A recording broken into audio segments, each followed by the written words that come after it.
Mehta, and I will be dealing with now part 2 of asthma module, in which I will be talking to you on diagnosis, management and prevention of asthma.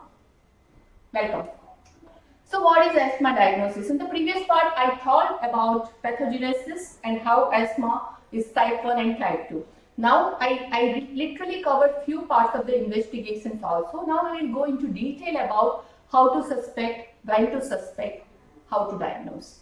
So, first and foremost, like any patient who comes for any disease, you have to take a proper history. In asthma, what history is important? History of atopy. How do you identify? You have to ask for the triggers, what causes the aggravation of the symptoms, what causes relief of symptoms, which particular climate, which particular place, which particular food or which particular season can cause.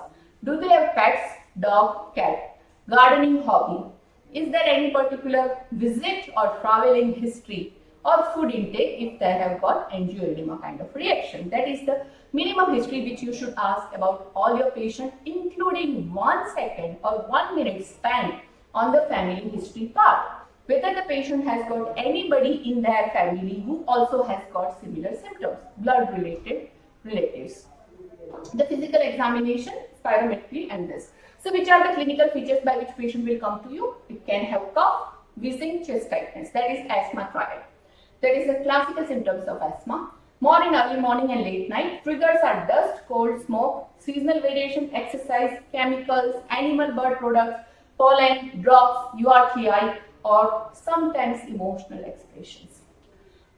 Now, this is fine, but when, like I'm going to cover this particular acute severe asthma in the module 4, but when you are seeing your patient in the OPD, you should know which are the signs of severity. So, if your patient is using accessory muscles of respiration, patient is confused because of hypoxia, patient has got hypercapnia or sleepy or paradoxical pulse, blood pressure goes down on inhalation, large negative intrapleural pressure swings on the monitor. These are the signs when you should act fast and not wait.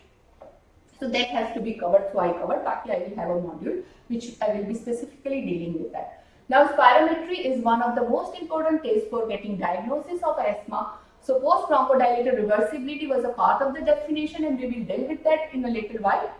Monitoring of the treatment also can be done. Diagnosis of occupational asthma can be done, as well as some patient might come for the severity assessment.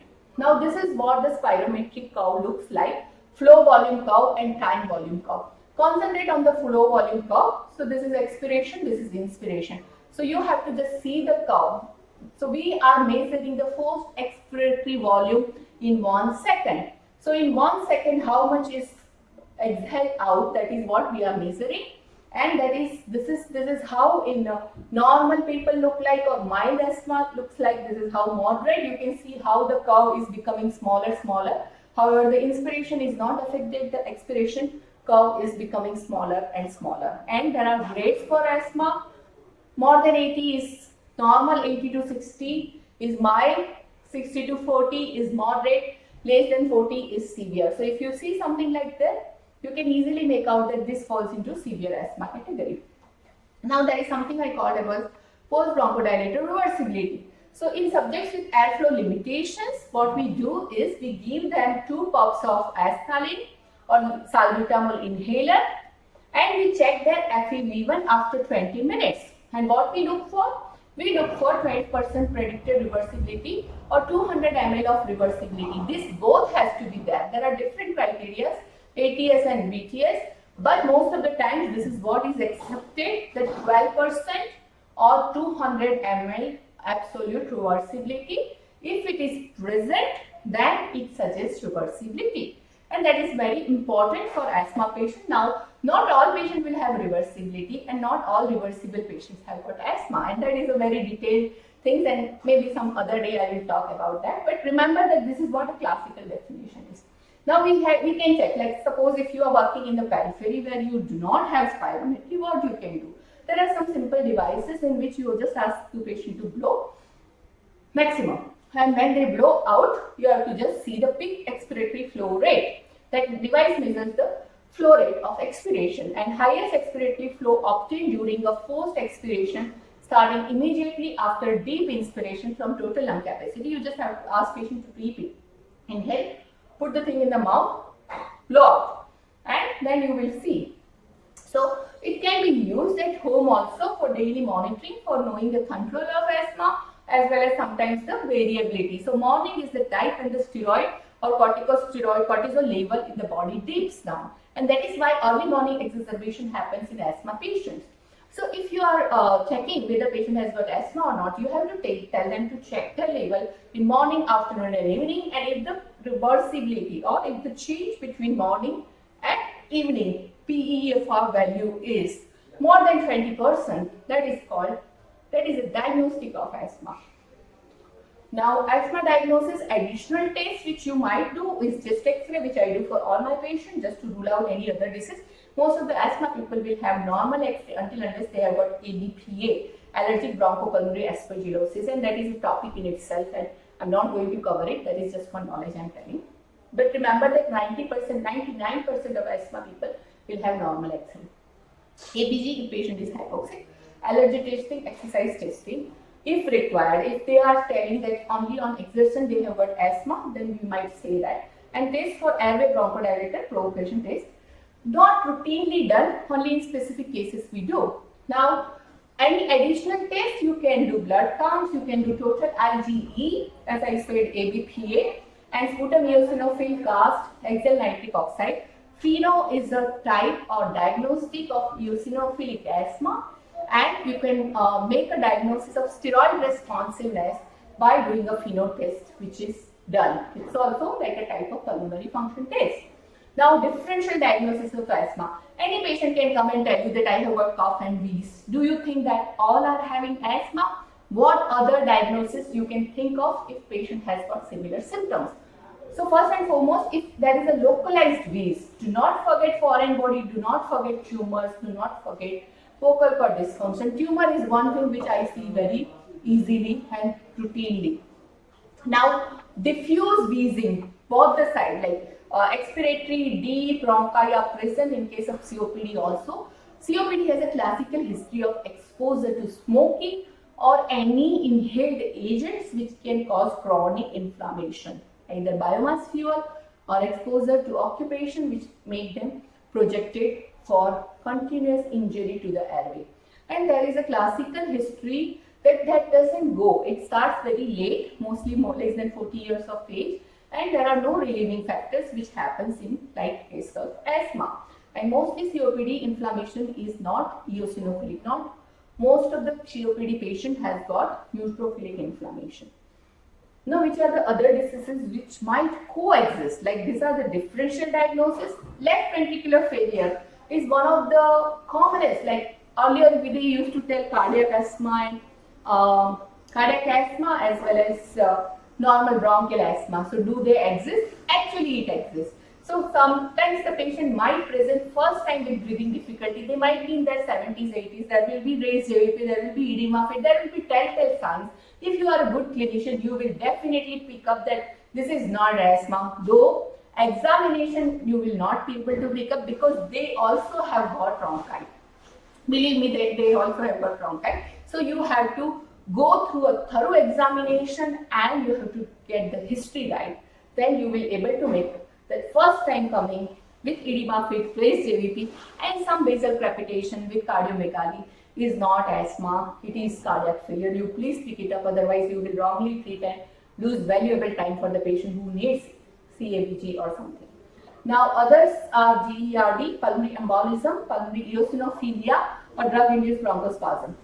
Now asthma versus COPD, this is very basic, but as I told that onset early in the life is asthma, onset late in the life COPD. Symptoms vary from day to day, symptoms are slowly progressing and it progresses, it never comes to baseline. Symptoms at night and early morning, it is mostly long-term history of tobacco smoking and it just stays there, it doesn't go anywhere. Allergy, rhinitis and eczema are the predominant symptoms. Here dyspnea during exertion and family history of asthma is present in case of asthma, largely reversible. Here it is largely irreversible. That is how the difference of asthma and COPD is very common. Now asthma variants, as I told, a type 1 and type 2 asthma is a molecular level classification. want to find out the endotypes of asthma, it can be cough variant asthma, can be occupational asthma, classical history, Monday morning fever. So whenever patient goes to the workplace, they have got symptoms. If they are away from workplace, they don't have symptoms. Such a patient, you have to do spirometry at their workplace and at your clinic and see the difference, or you can do PEFR. I'm just telling you extra information if you are interested. Exercise-induced asthma, I have a slide on that. Let us see why exercise causes asthma. So when patient does exercise, what happens is they start doing hyperventilation. Because of hyperventilation, the cooling effect increases. So airway drying and cooling does not happen. The cool air goes inside. So that cool air, sudden exposure to cool air causes vagal stimulation, which causes release of histamine and other non-clinical these markers from mast cells, which will cause H1 receptor stimulation, and all these things combined will cause muscle contraction. So basically, it's exercise which causes all this activation, and this cascade is stimulated. And if you don't have this anticholinergic or H1 antagonist or chromoglycan, these are all inhibitors of those. So if you use these why am I showing this? So if you use any of these three drugs, it can cause prevention of exercise-induced asthma. Now, asthma comorbidities and mimics. Sometimes asthma can present as like your diagnosis is wrong, then also your patient may not improve. So GERD is the commonest symptom for cough. They will tell they have cough, and you might make a diagnosis of cough variant asthma. But the problem is, it is not asthma, it is GERD. You have to ask the time of the day, whether it is related to food or whether it is related to fasting, whether they sleep immediately after having food, after sleeping what time cough starts. If it is immediately within 30 minutes to 2 hours, it is most probably GERD. If it is late night or early morning, it is asthma. These are all clinical signs which I am telling. You may not find in the book. It is from my experience. And allergic rhinitis, nasal polyposis. Look, examine the nose, examine the upper airway, and sinusitis, one airway, one disease. Do not forget to ask. Patient might come and tell you only sneezing, but what you have to do is you have to ask them about asthma symptoms also. So sneezing does not mean they don't have asthma. One airway, one disease. And I think that is the end of that. Now we will move on to prevention part, which is the main part for any disease management. So in this module, I am going to cover even prevention of exposure to triggers. As I told, the dust mite, which picture is shown here, is the commonest allergen. It is not seen. It exists in your beds, in your areas where there are like ACs or something which is lying for years, which we do not touch in our bedroom, chairs, cushions, everything. Those are the places where this dust mite lives. So you have to use bedding and casements, either plastic or anything which prevents, and you have to change it. Then wash the bed linens weekly, put it in the dark sunlight. Avoid down feelings, like anything which is filled with the dust or something. Limit stuffed animals in your bedrooms. And if you are using or fond of it, please let it wash regularly. Reduce humidity level between 30% and 50%. Maybe the areas or where the bedroom is there are no sunlight coming because of AC. So it's better to use AC with a fan on and just change the humidity, change the air cycles. Now coming to the smoking. So smoking can cause COPD, but it can cause asthma also. Evidence suggests that an association between environmental tobacco, smoke exposure, and exacerbation of asthma among school-aged children and adults exists.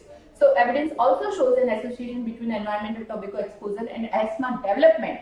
Not only it causes severity of asthma, it causes even development of asthma. So if you are seeing a pediatric patient, it is worth asking whether parent anyone is smoke.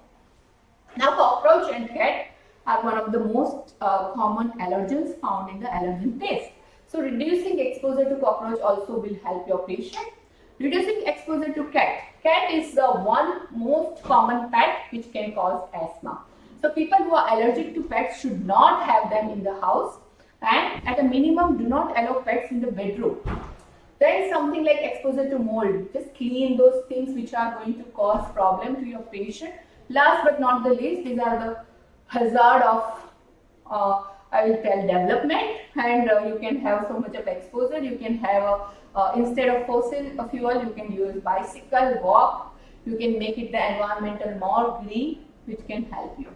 Now, how do you assess the control of asthma? The levels of asthma control is mainly divided into 4 parts. You have well-controlled asthma, you have partly controlled asthma, you have poorly controlled or uncontrolled asthma. There are 4 symptoms: daytime symptoms, limitation of activities, nocturnal symptoms or awakening, need of reliever inhaler. Lung function and all I would not put, but you can just ask this 4 questions that takes hardly 1 minute, right? You just have to ask whether the patient is able to sleep in the night or any night awakening. Did they use any of their reliever medicine in last 1 month? If yes, how many times? Do they have to stop doing their activity because they cannot go on because of breathing difficulty, and whether they have got daytime symptoms also. And if all are none, you are good, you can continue the treatment. Now, any of this is present, more than 2 are present, then it is partly controlled. Daytime symptoms, limitation of activities, night awakening, reliever rescue medicine more than twice a week. Nighttime symptoms, any or more than twice a week. So anything is present, even 1 or 2 is present, you have got partly controlled asthma. Now 3 or more features are present, it is of partly controlled asthma present. In any week, it is uncontrolled. So mostly I divide into well controlled or uncontrolled. I don't use partly controlled because we want well controlled, right? So if you use only this particular thing, then also it's okay. That's all for the part 2. In part 3,